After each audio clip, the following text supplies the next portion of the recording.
My name is Alexandra Martinez, and for the last 6 years, my family has treated my career like an embarrassing secret they're forced to acknowledge at holidays. It started when I graduated from Yale Law School at 25. My father had been so proud, his daughter the lawyer. My older sister Emma had gone into marketing, which Dad tolerated but never really celebrated. But law was prestigious. Law was respectable. Then I told them where I'd be working. The public defender's office, my father repeated, his face falling. In the Bronx. Dad. It's an incredible opportunity. Alexandra, you graduated third in your class from Yale. You had offers from every major firm in Manhattan. Sullivan and Cromwell wanted you. Cravath wanted you. And you're choosing to defend criminals for $63,000 a year. I'm choosing to defend people who can't afford representation. It's constitutional work, Dad. It matters. My mother had put her hand on his arm. Richard, maybe it's just for a year or two. Like a fellowship. But it wasn't just for a year or two. I spent 6 years as a public defender handling everything from misdemeanors to murder cases. I worked 100-hour weeks, fought against prosecutors with unlimited resources, and won more cases than I lost. I became known in the Bronx as the firewall, because no matter how strong the prosecution's case seemed, I'd find a way through. My family never understood it.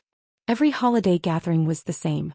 My sister Emma would talk about her marketing campaigns for luxury brands, her salary increases, her corner office with a view of Central Park. My parents would beam with pride. Then they'd turn to me. Still working with criminals, Alex? They're called defendants, Mom. And yes. When are you going to move to a real firm? Emma's boyfriend knows some partners at. I'm happy where I am. The disappointment was always palpable. 3 years ago, Emma started dating Trevor Williams. Trevor was a federal prosecutor in the Southern District of New York. And my father loved him instantly. Here was a lawyer who put criminals away instead of defending them. Here was someone who made $185,000 a year at 32. Here was the legal career my father had wanted for me. Trevor is going places, Dad would say at every opportunity.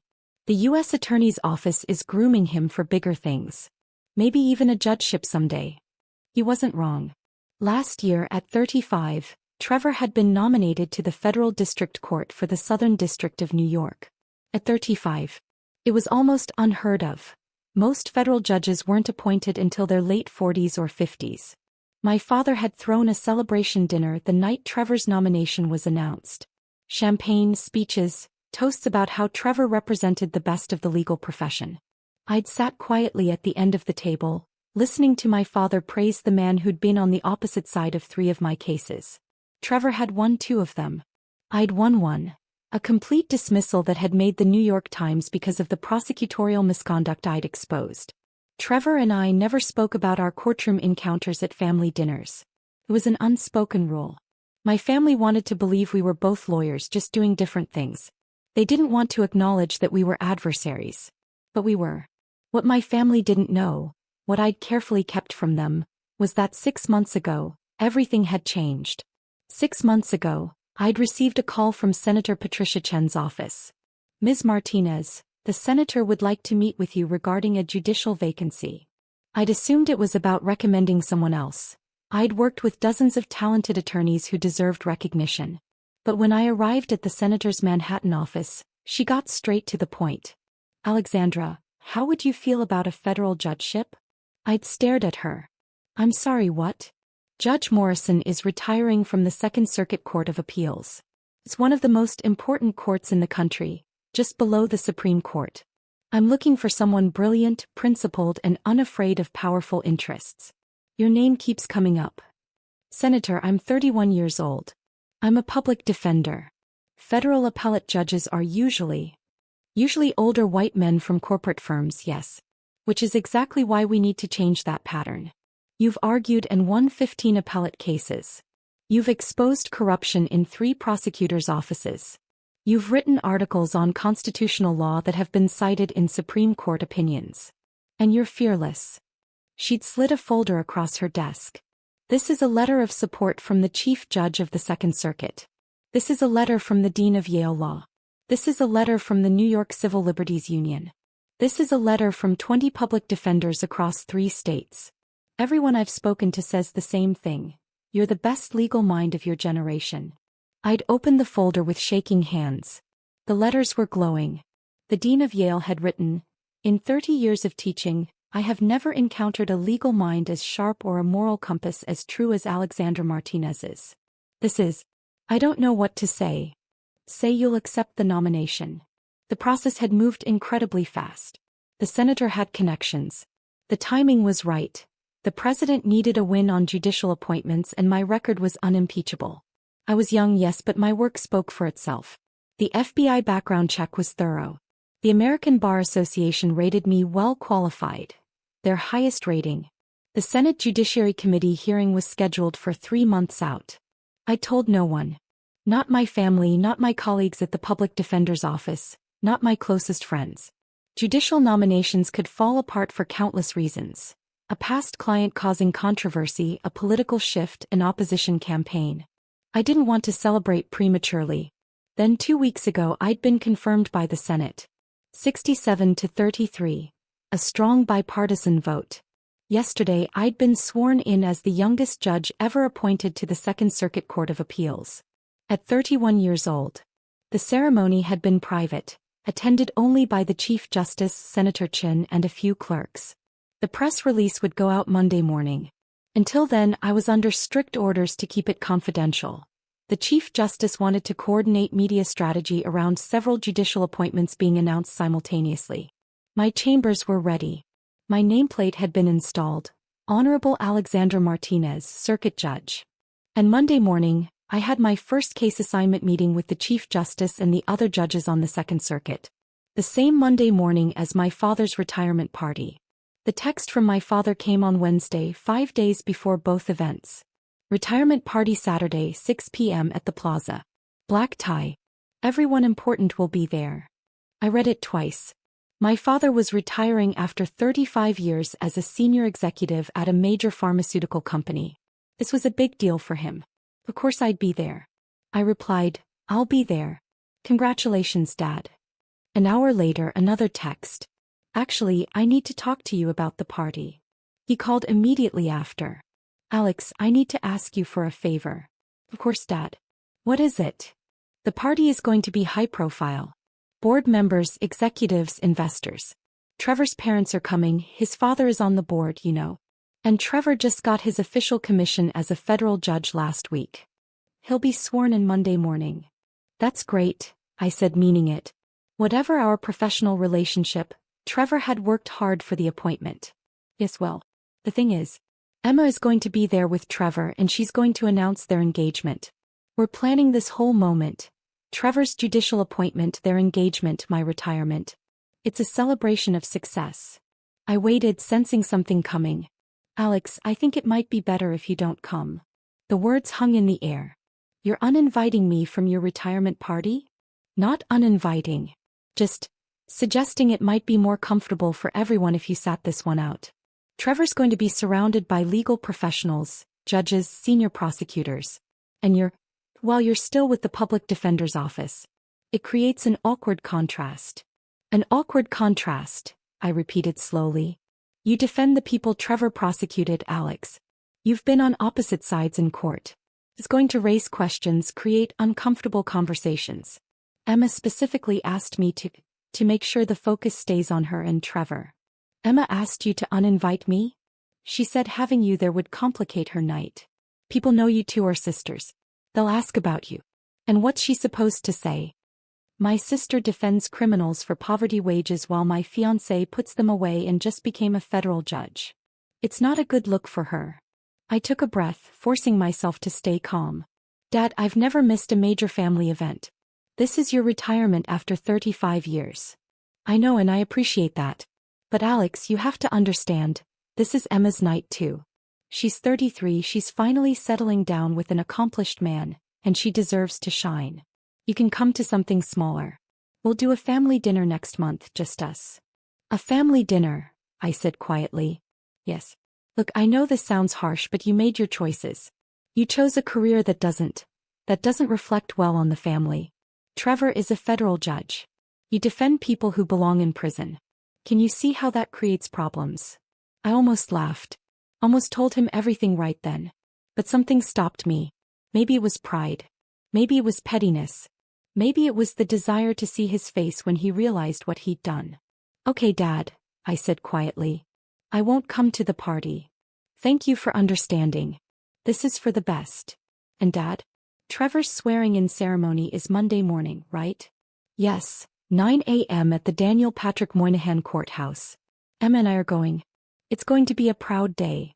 "I'm sure it will be," I said. After we hung up, I sat in my small apartment in Brooklyn, looking at the framed photo of me at my law school graduation. My father had his arm around me in that photo, beaming with pride. That was 6 years ago. Before I'd disappointed him. I called my best friend from law school, Marcus, who was now a professor at Columbia. "They uninvited you from your own father's retirement party?" he said, incredulous. "Emma's engagement announcement takes priority, apparently." "Alex, you need to tell them. You need to tell them you're a circuit court judge. The press release doesn't go out until Monday morning.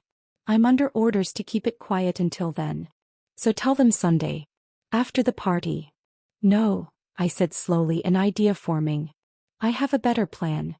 Thursday morning, I received my case assignments from the Chief Justice's office. My first oral argument session would be Tuesday. 3 cases, all civil rights issues I'd be hearing with 2 senior judges. Friday, I met with my 3 law clerks, brilliant recent law school graduates who'd be helping me research and write opinions. We spent the day going through my chambers, organizing case files, discussing judicial philosophy. "Judge Martinez," one of them said, I still wasn't used to the title. "Do you mind if I ask a question?" "Of course." "How does it feel? Being the youngest appellate judge in the country?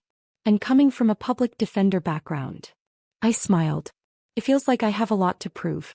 And like I finally have the power to fix some of the systemic problems I've been fighting against for 6 years."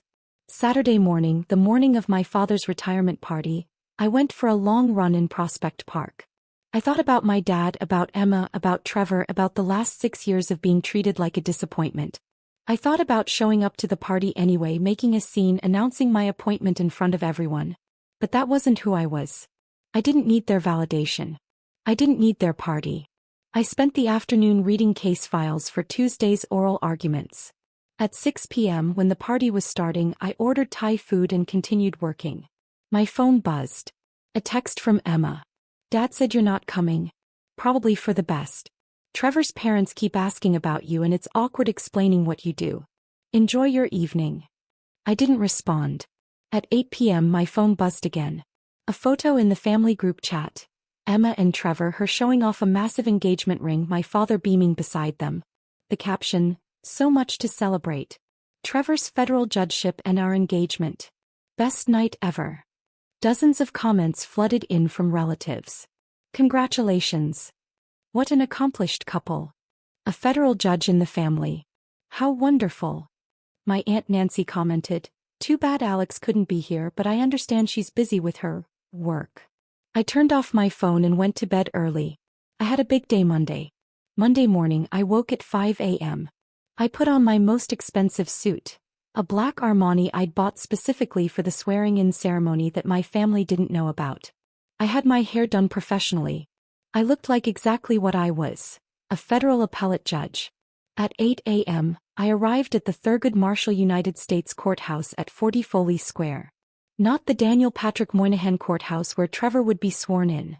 That was for district court judges.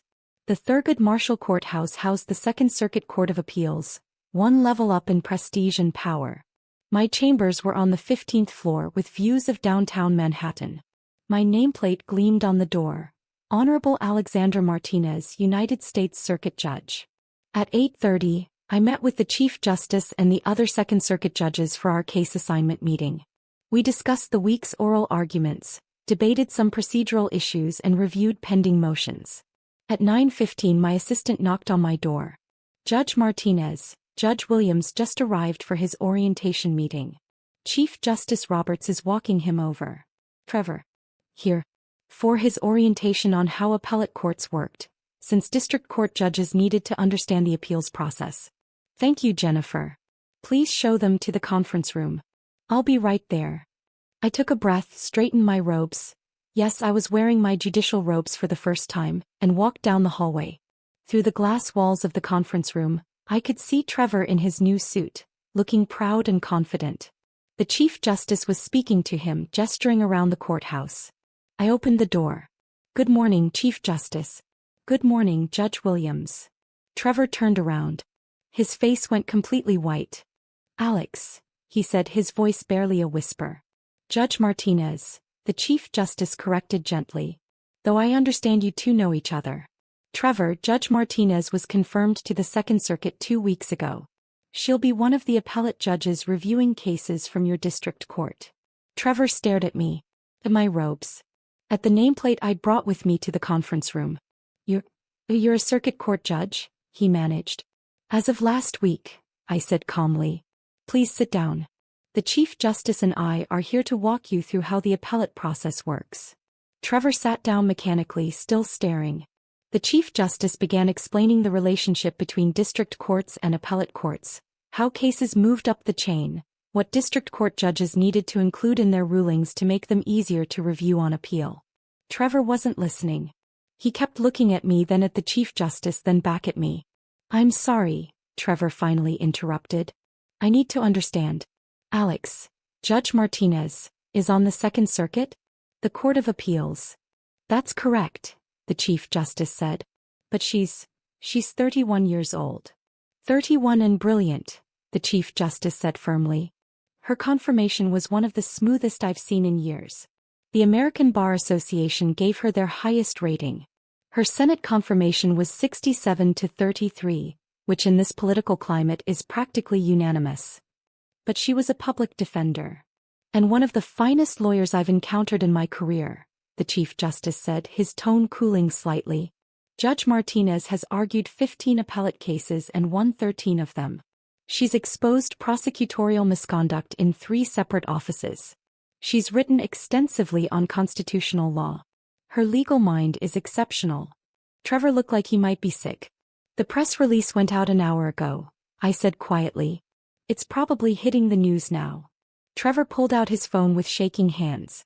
His face somehow went even paler as he scrolled. "Oh my God," he whispered.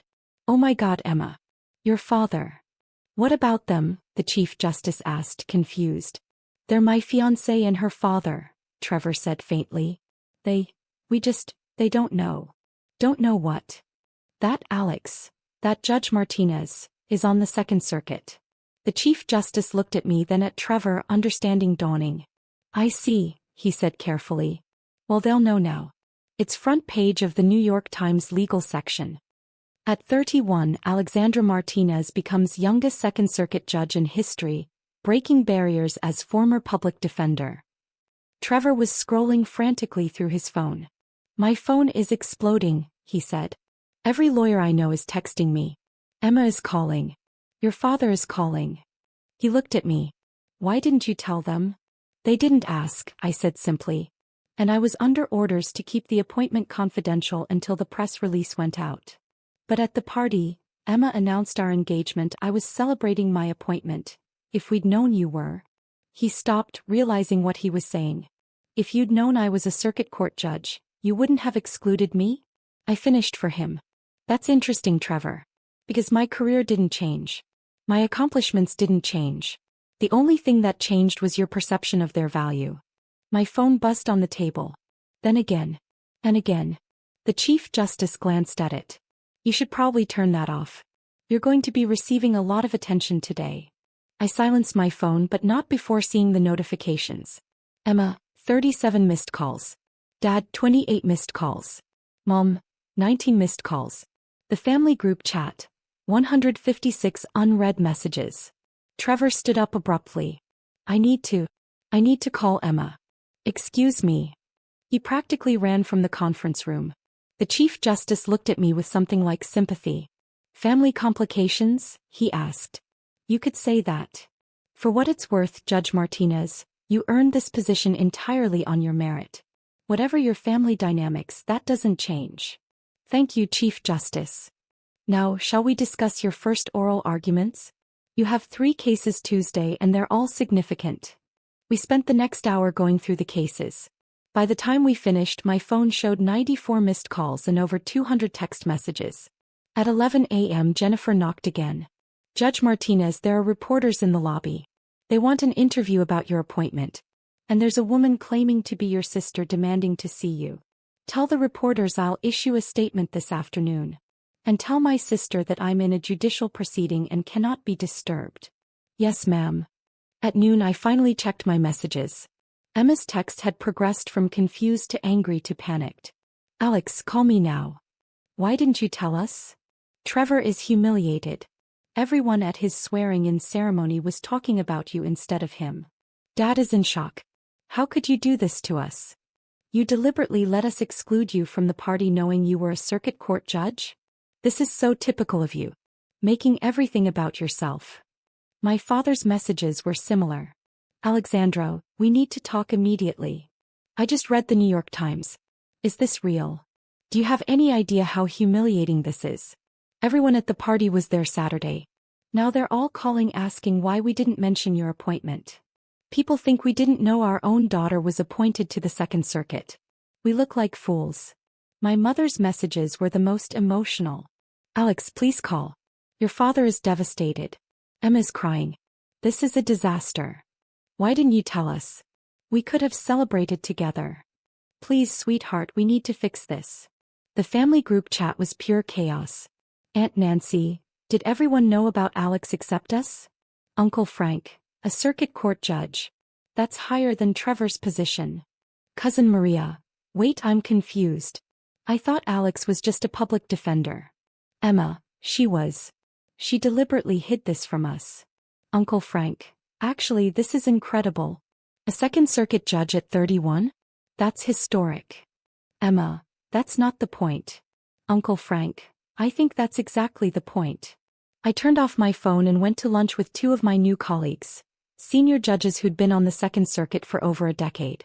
We heard about your family situation, Judge Chen said kindly. Courthouses are small communities.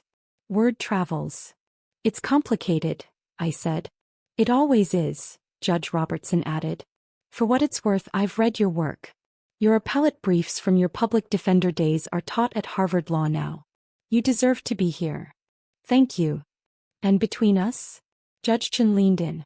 Trevor Williams is a fine district court judge, but he's not Second Circuit material. Not yet, maybe not ever. You are. Don't let family politics make you doubt that. By Tuesday morning, the story had exploded. The New York Times ran a feature. From public defender to federal appellate judge, Alexandra Martinez's unlikely journey. The Washington Post published an op-ed, Why We Need More Judges Like Alexandra Martinez. NPR interviewed Senator Chen, who praised my extraordinary legal mind and unwavering commitment to justice. CNN ran a segment about the historic nature of my appointment. The youngest Second Circuit judge ever, one of the few former public defenders on any federal appellate court. And buried in all the coverage was a small but telling detail. Judge Martinez's sister Emma is engaged to Judge Trevor Williams, who was sworn in to the Southern District of New York on Monday. The Martinez family was unavailable for comment. My phone never stopped ringing. I kept it off. Instead, I focused on my work. Tuesday morning, I heard my first oral arguments. 3 cases, each involving civil rights violations. I asked sharp questions, challenged both sides' arguments, and felt the weight of the responsibility I now carried. After the arguments, Judge Robertson found me in my chambers. You were exceptional up there, he said. Tough questions, clear thinking, genuine engagement with the issues. You're a natural. Thank you. It felt heavy. Yes. Good. It should. You're deciding people's lives, their rights, their futures. The day it stops feeling heavy is the day you should step down. That evening, my mother appeared at the courthouse. Security called my chambers. Judge Martinez, there's a Catherine Martinez in the lobby. She says she's your mother. I hesitated. Then, send her up. My mother arrived looking exhausted. She'd been crying. Alex, she said, her voice breaking. Please. We need to talk. I gestured for her to sit. Your father didn't mean to hurt you, she began. He just didn't understand. Didn't understand what, Mom? That I was qualified. That I was successful. That I deserved respect. We thought you were throwing your career away. Public defenders don't become judges. They just don't. Except I did. You never told us you were even being considered for a judgeship. Because you never asked about my career except to tell me I'd wasted it. You never asked about my cases, my wins, my accomplishments. You compared me to Trevor and found me lacking without ever actually looking at what I'd achieved. My mother was crying now. Your father uninvited you from his party because he was ashamed of you. And now everyone knows he uninvited a Second Circuit judge from his retirement party. He's mortified. He should be. Alex. Mom, I love you. But I'm tired of apologizing for being a disappointment when I've accomplished something extraordinary. I'm one of the most powerful judges in the country. I'm 31 years old. I got here because I was brilliant and principled and worked harder than anyone around me. And you missed it because you were too busy being embarrassed by me. We want to make this right. How? By being proud of me now that other people are impressed? By celebrating me now that it's socially advantageous. She didn't have an answer. I need you to leave, Mom. I have work to do. When can we see you? When can we talk properly? I don't know. I'll call you when I'm ready. After she left, I stood at my window looking out over Manhattan. The city where I'd spent 6 years being treated like a failure by my family while quietly building something remarkable. My phone buzzed. I turned it back on to check messages from my clerks. One text stood out. From Trevor.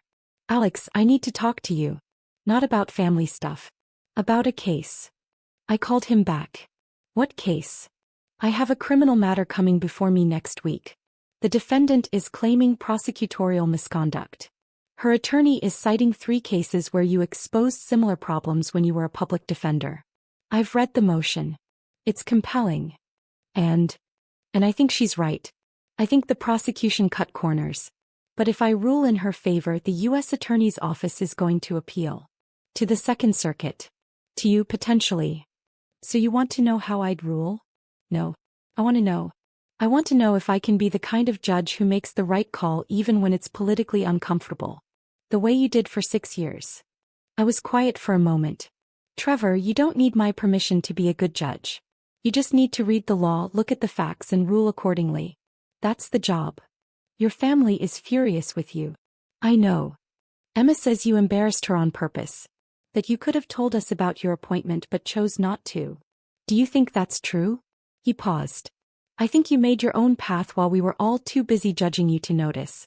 And I think I owe you an apology. Trevor. I'm serious. I've been opposing you in court for 3 years. I won some, you won some. But I never respected you the way I should have.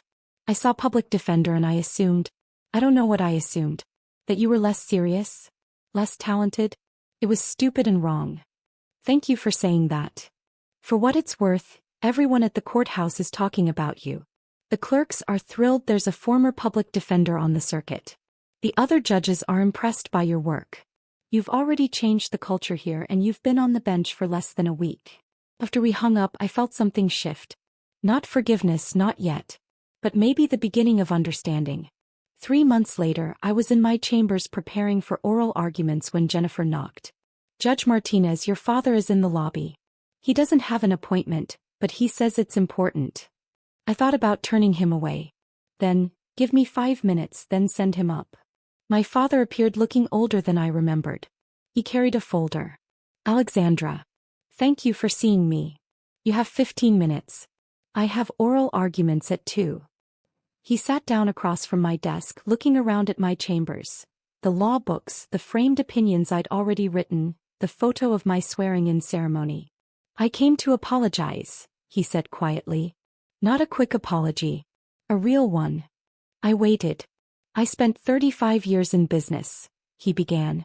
I learned to assess value quickly. What mattered, what didn't, who was important, who wasn't. It made me successful. It also made me blind. He opened the folder. I've been reading about you. Everything I could find. Your cases, your appellate briefs, your law review articles. Did you know your work is taught at 5 different law schools? I knew about Harvard and Yale. Columbia, Stanford, and Berkeley too. I called the dean at Yale. She said you were the best student she'd taught in 30 years. She couldn't believe we weren't celebrating you constantly. He pulled out a printed article. This is from the National Law Journal. They ranked you as one of the 40 most influential lawyers under 40 in America. You're number 12. Trevor is number 37. Dad. Let me finish. I was proud of Trevor because he fit my understanding of success. Federal prosecutor, federal judge, impressive salary, powerful position. But I didn't understand that you'd achieved something rarer. You changed the system. You protected people who had no one else. You did it brilliantly enough to be appointed to one of the most important courts in the country at 31 years old. He looked at me directly. I was wrong, Alexandra. Not just about the party. About 6 years of treating you like you'd failed when you were succeeding in ways I was too narrow to recognize. I'm sorry. Thank you, I said quietly. I know I can't fix this with one conversation. I know I hurt you deeply. But I want to try. If you'll let me. I thought about it. About 6 years of disappointment. About the retirement party. About being treated like an embarrassment. But I also thought about my mother's visit, about Trevor's call, about the article my father had brought showing he'd done actual research into my career. I'll think about it, I said. But Dad, I need you to understand something. My career isn't less valuable because it doesn't look like yours. My success isn't less meaningful because it came from helping people instead of from making money. If you can't understand that, we can't move forward. I understand that now, he said. I should have understood it 6 years ago. After he left, I returned to preparing for oral arguments. The case involved qualified immunity, whether police officers could be sued for constitutional violations. It was exactly the kind of systemic issue I'd fought against as a public defender. Now I had the power to change it. That evening I had dinner with Marcus, my law school friend who'd supported me through everything. How does it feel? He asked. 3 months in. Heavy, I said. Important. Right. Your family. Getting there. Maybe. Slowly. And you? Are you happy? I thought about my chambers, my clerks, my colleagues. About the oral arguments where I pushed lawyers to defend their positions. About the opinions I was writing that would shape constitutional law. About waking up every day knowing I was doing exactly what I was meant to do. Yes, I said. I'm happy. My phone buzzed. A text from Emma. Can we meet for coffee? I owe you an apology. A real one. I stared at the message for a long moment. Then I typed, Saturday at 10? There's a place in Brooklyn I like. Her response was immediate. I'll be there. Thank you, Alex. I set my phone down and looked out at the Manhattan skyline, the same view I'd seen from my chambers every day for 3 months. My family had thought I was an embarrassment. They'd excluded me, dismissed me, treated my career like a failure. But I'd built something extraordinary. I'd changed lives, protected rights, and earned one of the most important positions in the American legal system. I was the Honorable Alexander Martinez, United States Circuit Judge for the Second Circuit Court of Appeals. And I'd done it not despite being a public defender but because of it. I'd proven that success doesn't always look like what your family expects. Sometimes it looks like standing up for people everyone else has given up on. Sometimes it looks like fighting uphill battles in underfunded offices. Sometimes it looks like choosing principle over prestige. And sometimes, if you're brilliant and dedicated and a little bit lucky, that path leads you exactly where you're meant to be. My chambers. My courtroom. My chance to change the system from the inside. They'd uninvited me from the party. I built my own.